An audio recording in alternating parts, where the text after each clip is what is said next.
Quand on est attentif aux annonces des prémices de l'adaptation de nos villes au climat qui vient, on oscille entre les chiffres aussi importants que théoriques d'arbres à planter avant la fin du mandat ou d'ambitieuses transformations d'espaces publics emblématiques qui vont de la place de la mairie au boulevard qui change de peau pour accueillir un tramway. Tout ça est bel et bien, mais l'adaptation de nos villes passe par la transformation de tous les espaces publics, même les plus banals.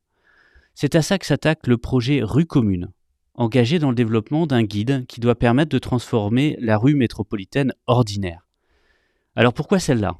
Parce qu'elle est aujourd'hui dédiée au flux et au stationnement, alors que la proximité des transports en commun efficaces et le faible taux d'équipement des ménages en voiture permet d'envisager aujourd'hui d'autres horizons.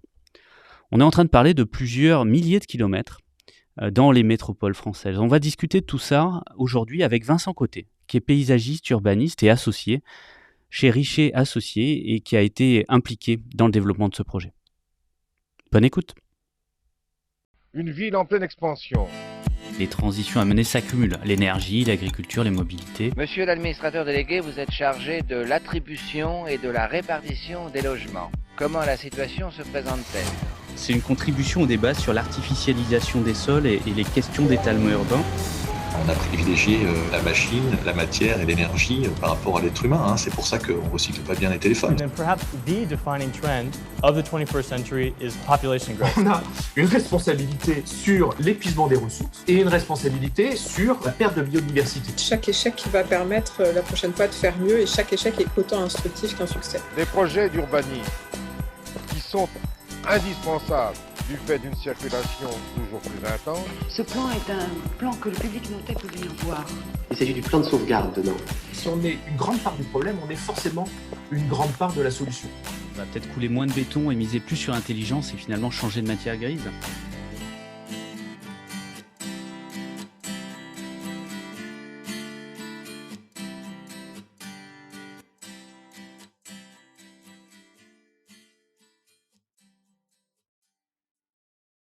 Vincent Côté, bonjour.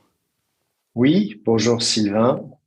Alors Vincent, vous êtes paysagiste urbaniste et associé donc chez Richer Associés.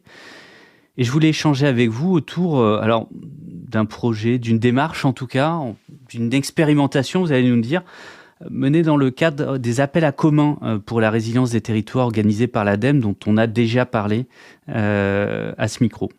Je voulais parler de la rue commune. Vous venez de publier avec tout le groupement qui est mobilisé sur cette démarche un guide. On va donc parler de ça. Et manifestement, cette rue commune, c'est en fait la rue métropolitaine ordinaire. Je vais mettre des guillemets pour citer le rapport. Qu'est-ce que c'est une rue métropolitaine ordinaire ?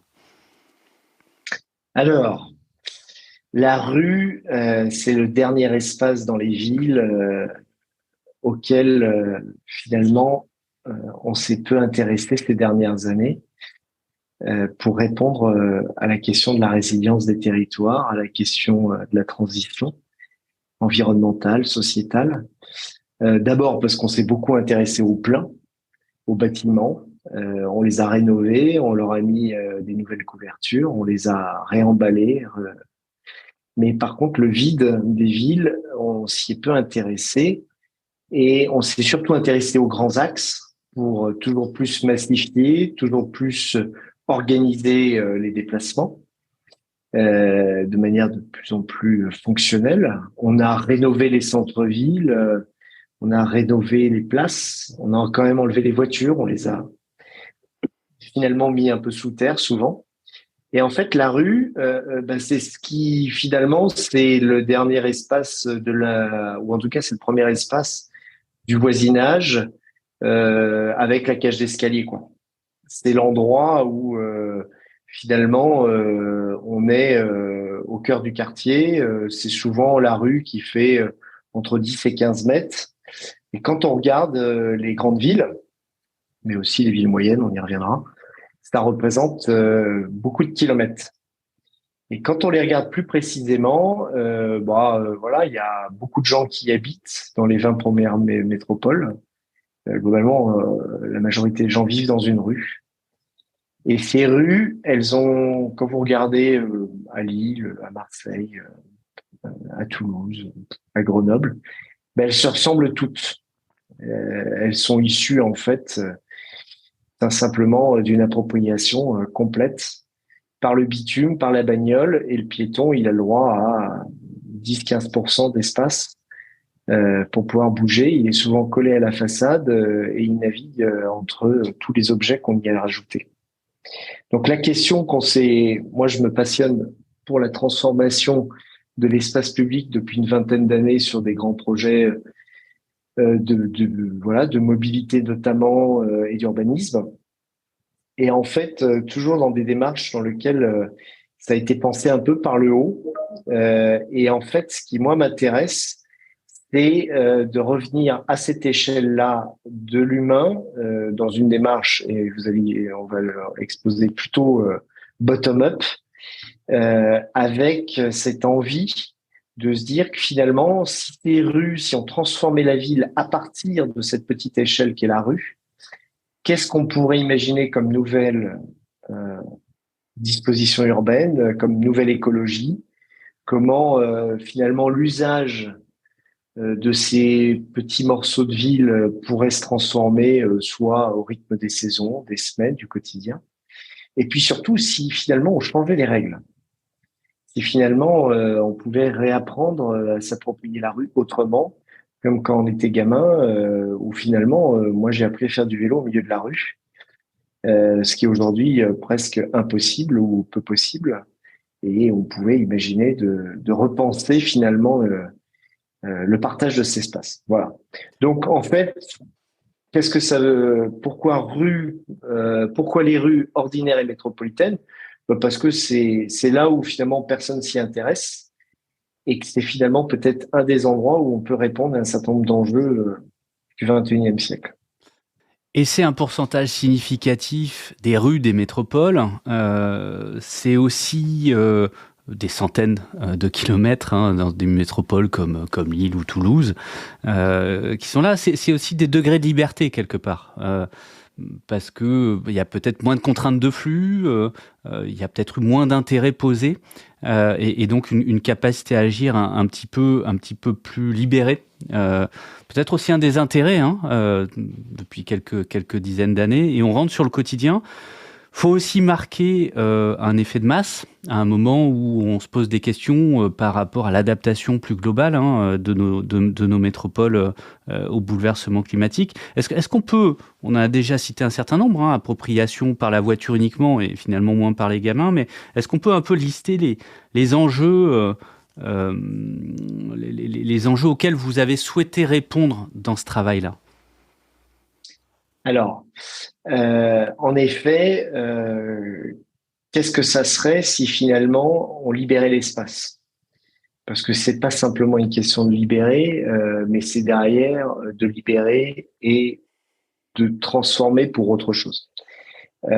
Qu'est-ce que ça serait? D'abord, moi je suis partisan que, et c'est pour ça qu'on l'a appelé rue commune, on garde cette idée que c'est un espace qui soit partagé, qui soit commun, partagé, et qui garde son indétermination une fois qu'on aura enlevé les voitures, donc qui reste flexible, évolutif, et qui a une capacité aussi à peut-être réinstaller, ou en tout cas on va dire, confirmer l'idée que c'est l'espace de l'apaisement, du silence, de la vitesse du piéton, c'est-à-dire une forme d'hypomobilité qui a un peu disparu. J'ai travaillé, donc je travaille toujours depuis de nombreuses années sur des grandes infrastructures où finalement les grands axes des grandes métropoles, que ça soit en construisant des métros, finalement en construisant tout un dispositif technique de tramway, de bus et ainsi de suite, on a créé les conditions pour une hypermobilité connectée avec de l'intermodalité, donc la capacité de se déplacer vite dans l'espace de la ville, de manière vite, rapide évidemment, mais de manière aussi continue. Et là, finalement, quelque part, ces grands axes, ils ont drainé toutes ces rues ordinaires.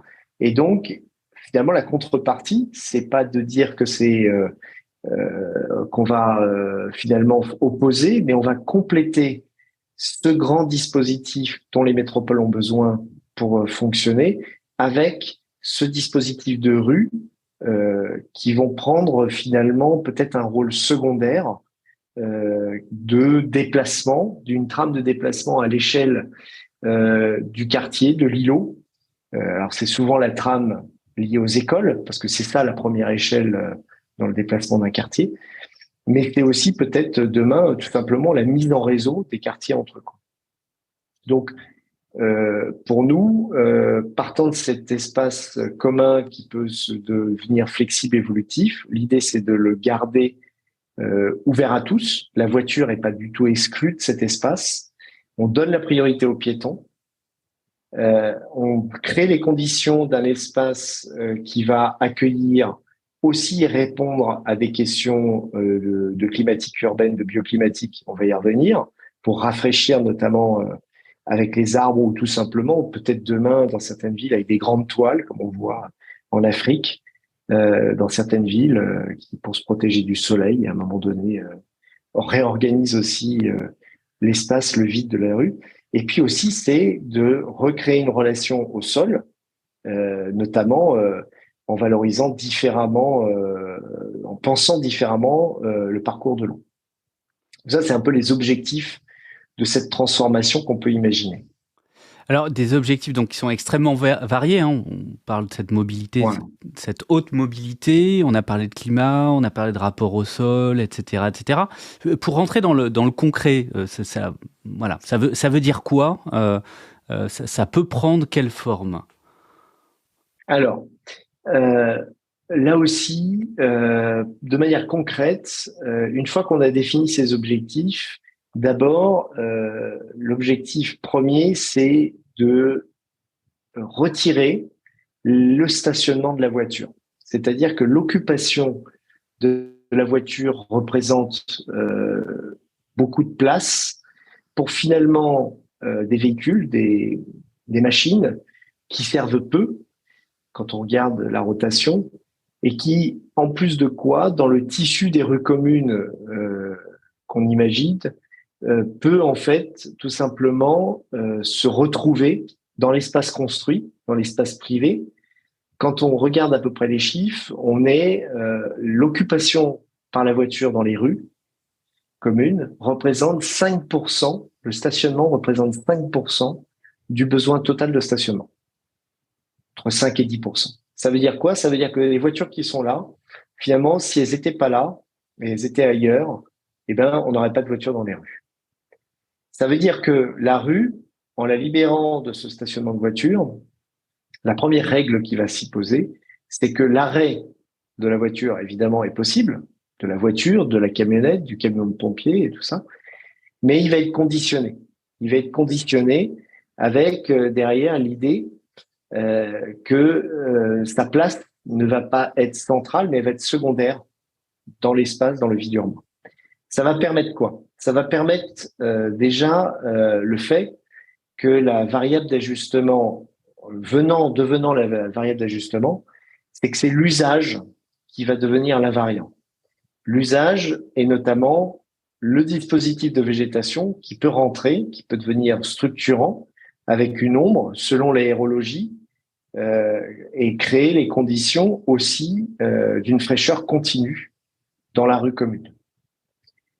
Pensant ça signifie que derrière, on va retrouver des espaces qui vont devenir plus ou moins flexibles selon les situations, dans des situations résidentielles, des situations, j'ai parlé des écoles tout à l'heure, mais aussi des situations où il y a des entreprises, où il y a derrière des dilatations, et on va adapter, la rue commune va s'adapter, et ben finalement à non plus le ruban fonctionnel de la voiture, mais à tout le dispositif finalement de l'îlotage des accès et à la manière dont à la morphologie tout simplement de son espace vécu et construit.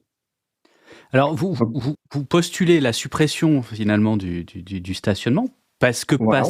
pas si important que ça, mais hyper visible et qui occupe un domaine absolument stratégique qui peut être utilisé par d'autres. Alors, c'est pas ici qu'on va aller contre, hein.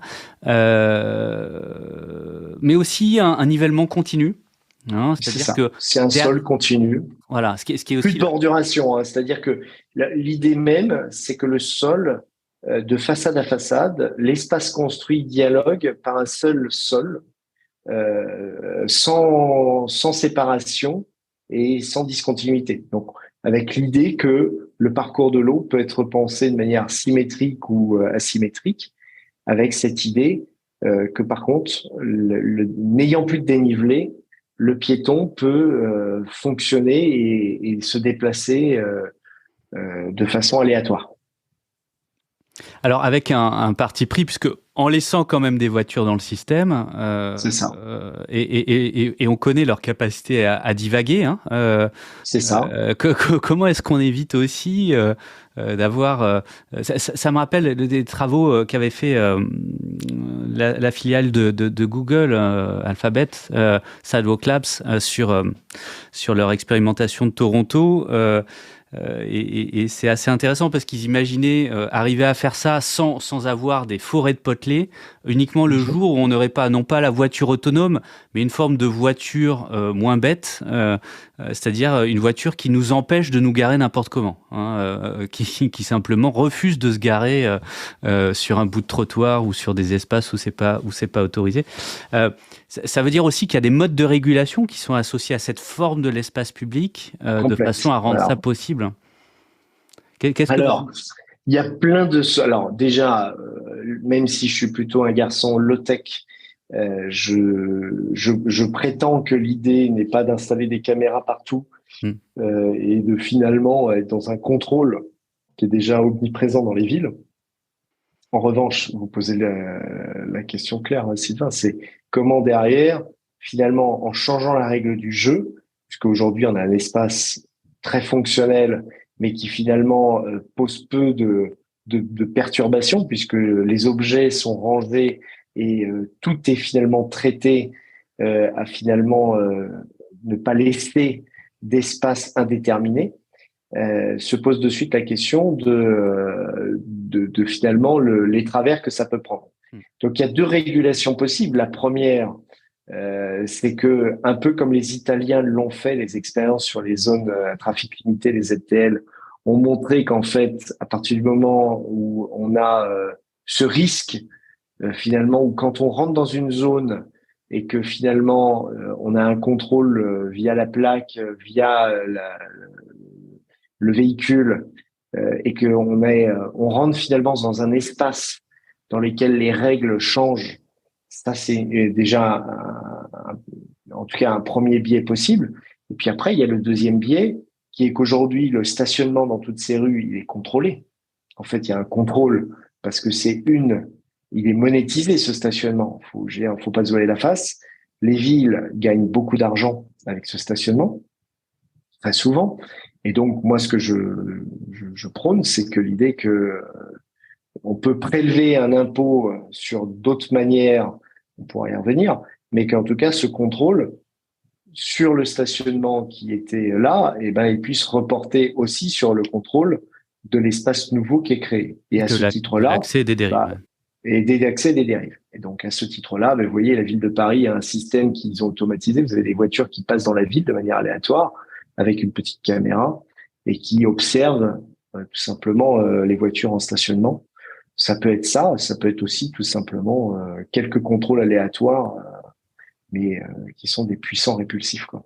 Alors ce qui est intéressant, c'est que là, en rentrant dans du concret, et à chaque fois qu'on parle de rue, on parle de parking. Hein, donc exactement. Je vais me sortir. Puisque la rue est un parking. Ouais, exactement. Et puis, en tout cas, tout peut servir de parking, et c'est sans doute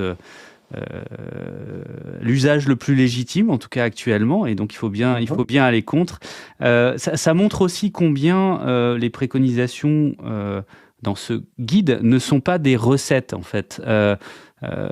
Et c'est intéressant, et peut-être que c'est l'occasion de reboucler avec ce que vous amorciez au tout début, c'est-à-dire le bottom-up. En quoi est-ce que le travail que vous avez fait, je pense que c'est important de l'insister, hein, c'est à la fois votre équipe sur la partie conception, mais il y a tout tout un groupement extrêmement complet et diversifié pour traiter les divers sujets. En quoi c'est pas une recette, mais c'est peut-être ce qu'on pourrait appeler une méthode? Ouais, c'est une méthode. Alors, en fait, l'ADEME pose la question en disant faites un commun. Et dans cet appel à commun, la démarche, elle s'organise dans d'abord l'idée de partager des idées et surtout de confronter pour voir ce qui est plébiscité, ce qui est controversé.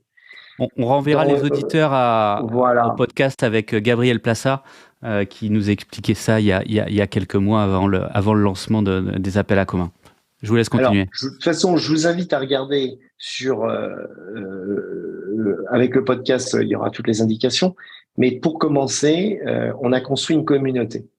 C'est-à-dire que les membres de notre groupement, on a commencé déjà à aller organiser finalement toutes les personnes qui pouvaient avoir une idée de près ou de loin sur la question.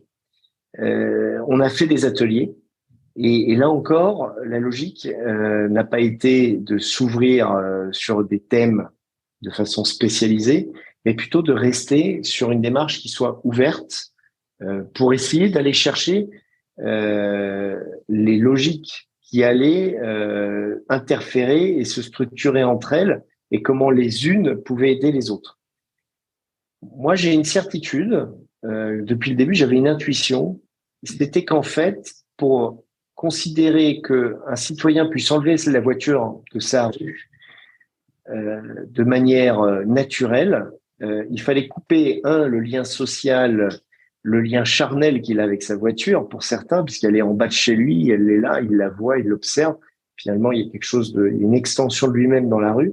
Il fallait créer dans la discussion, dans cette communauté, comment toutes les réflexions des citoyens pouvaient se structurer, se coordonner, et qu'on pouvait mettre en récit, en fait, des réponses qui soient très diverses, mais qui soient pas tout de suite en opposition entre mobilité et usage, ou mobilité et écologie, et qu'on n'en finisse pas à se dire la rue commune, faut choisir entre les arbres et la voiture.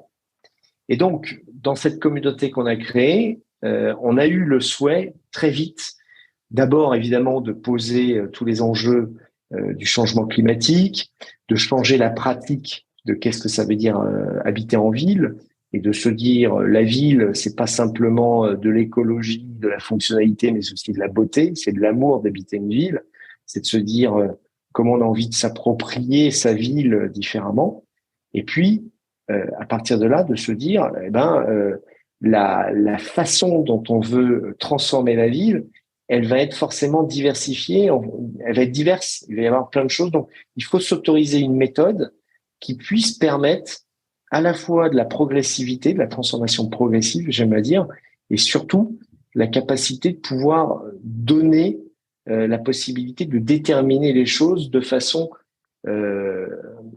beaucoup plus différenciée selon les situations et la sociologie qu'on pourrait avoir.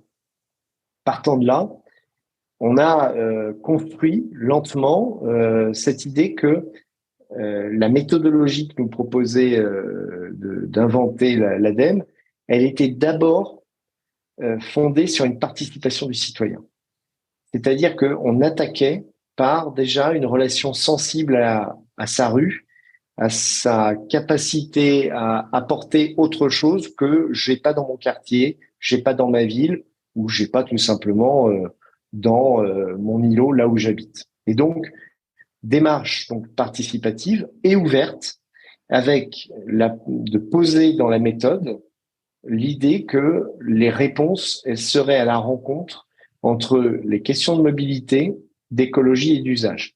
Mobilité, place de la voiture, le mix mobilité et d'ouverture vers aussi pas simplement le vélo, la marche à pied, mais c'est aussi tout simplement peut-être de se déplacer autrement.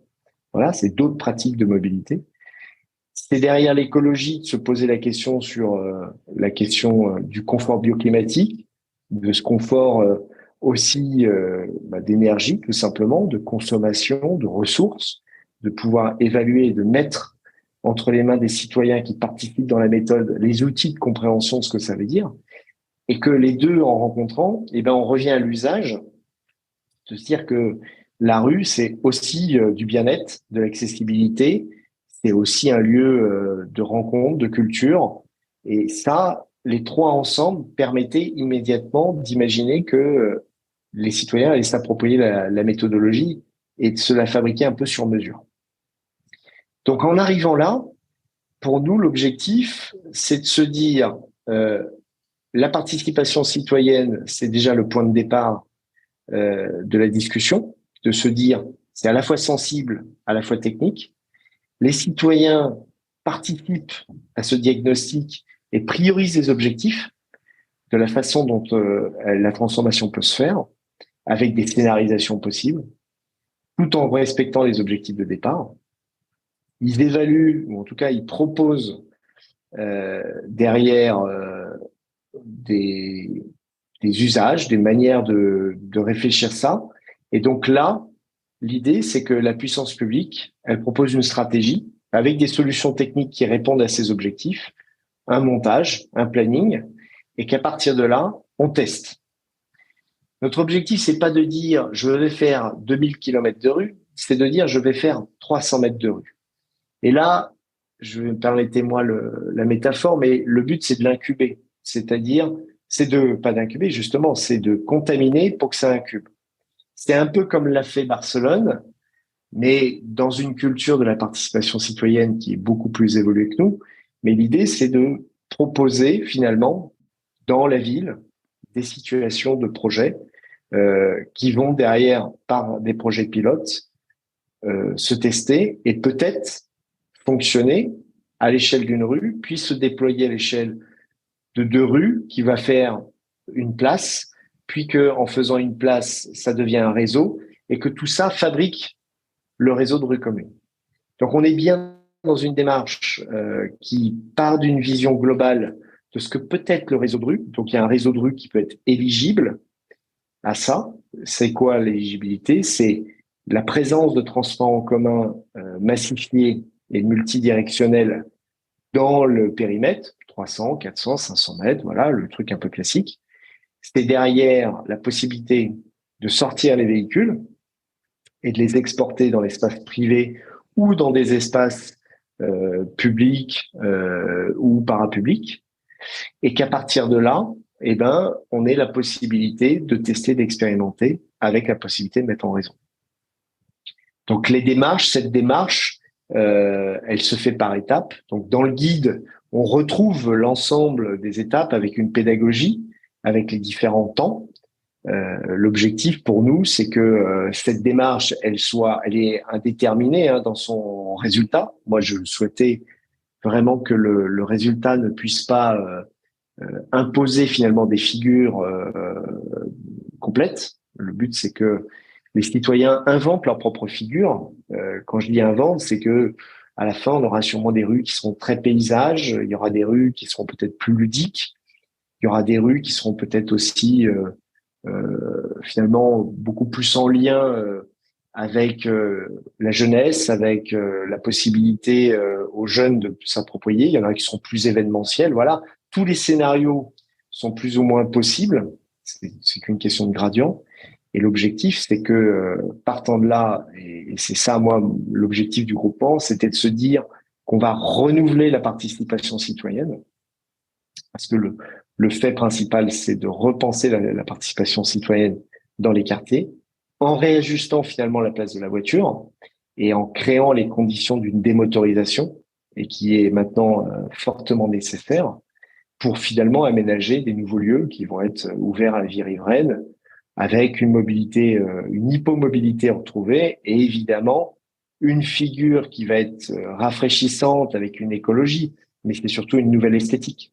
Il y a une nouvelle esthétique qui derrière peut apparaître, qui peut être extrêmement ponctuelle, c'est-à-dire que vous avez fait, Sylvain, vous avez fait un article sur justement le sous-sol et sur les réseaux, puisque ces rues, finalement, on y a exporté depuis maintenant des décennies tous les réseaux pour pouvoir alimenter nos villes. Donc en effet, peut-être qu'on plantera peu, Mais le fait, finalement, d'avoir la capacité de planter un peu où on veut, on plantera entre les réseaux. Voilà, ce qui peut donner des figures très intéressantes, où on plantera très amplement. Ça dépendra des climats, des contextes, et puis des envies, quoi, tout simplement. Une méthode, un commun, qui est un livrable, qui est aujourd'hui un guide, et finalement des résultats qui vont être extrêmement diversifiés. Alors, parce que tout simplement adaptés, issus du dialogue.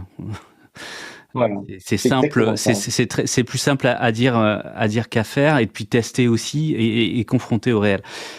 C'est quoi les prochaines étapes sur la démarche? Parce que oui, là il y a un livrable qui est quand même sans doute une forme d'aboutissement d'un gros travail, mais en même temps c'est que le début. Qu'est-ce qui se passe après? Vous en êtes où? On va où? Alors, on va où? Alors, c'est la fin d'un premier chapitre et c'est le début d'une grande aventure.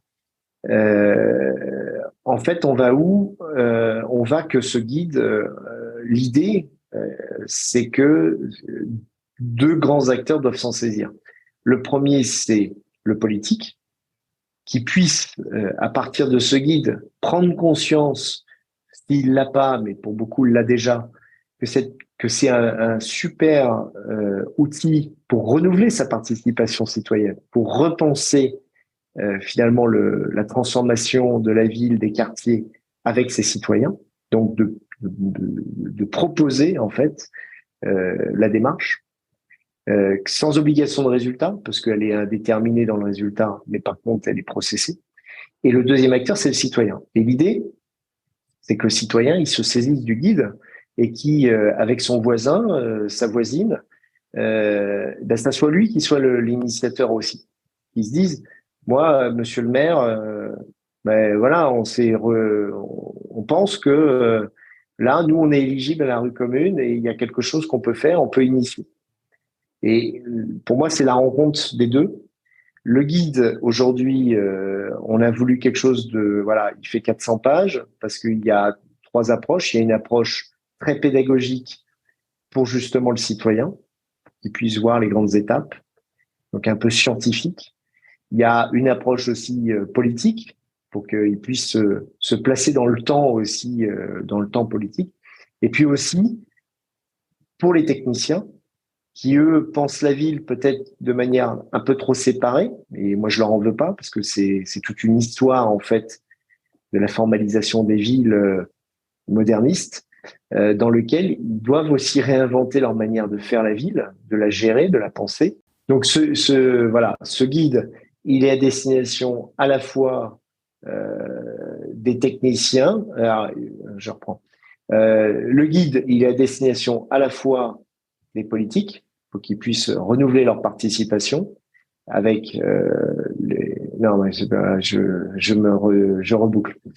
Non, juste les techniciens un peu. Moi, je vais manipuler. Il faut qu'on atterrisse là parce qu'on a dépassé le. Ok. Donc et puis donc ce guide, c'est aussi pour les techniciens la capacité de pouvoir repenser leur manière de faire, de réfléchir à une autre maintenance, une autre approche, notamment en hybridant les sujets. J'ai parlé de l'eau tout à l'heure. Du sol, des espaces verts, tout ça c'est un peu lié en fait dans la rue commune, et donc ça nécessite peut-être aussi de mutualiser, de répenser leurs services et leur manière de faire. Donc beaucoup de choses à voir dans ce guide, à la fois dans le détail et puis aussi dans l'approche générale. Je pense qu'il y aura d'autres occasions aussi d'en parler, de découvrir tout ça. On va mettre tous les liens dans les commentaires. Vincent, est-ce que vous avez aussi un conseil de lecture pour les auditeurs, peut-être pour s'ouvrir sur ce sujet-là ou sur d'autres, en tout cas pour aller plus loin? Alors, j'ai un conseil de lecture, mais j'ai aussi une précaution de lecture. C'est qu'une fois que vous aurez lu notre guide, vous verrez plus votre rue de la même façon. Et je pense que ce guide, il ouvre en fait, il faut le prendre de manière, il n'y a pas de sens, on peut l'attaquer par la fin comme on peut l'attaquer par le début. Ce qui est sûr, c'est que il permet en fait quels que soient les chapitres, d'aborder la rue par un angle différent de celle qu'on connaît. Et naturellement, c'est un peu comme une Bible, c'est la Bible de la rue. C'est que on a tenté d'avoir une approche la plus pédagogique possible dans tous les thèmes. Donc, moi, j'invite tous les lecteurs, avec vos voisins, vos voisines, à l'attaquer par le bout qu'il veut, mais par contre, à bien avoir en tête que vous allez avoir envie de transformer votre rue après ça. C'est une belle précaution. Et un conseil ? Un conseil, allez-y vite. Allez-y vite le saisir. Il est disponible sur Internet puisque ce commun, on l'a, c'est de l'open data, c'est complètement libre d'accès. On l'a voulu comme c'était demandé par l'ADEME, mais on l'a voulu comme demain évolutif, puisque on va au fil de l'eau maintenant et dans les années qui viennent, avec la communauté, avec tous les membres de la communauté, continuer à l'enrichir des expériences, et on attend en fait beaucoup que on ait des retours sur le site internet qu'on a créé, qui s'appelle ruecommune.com de mémoire. Vous trouverez ça très facilement pour le faire évoluer.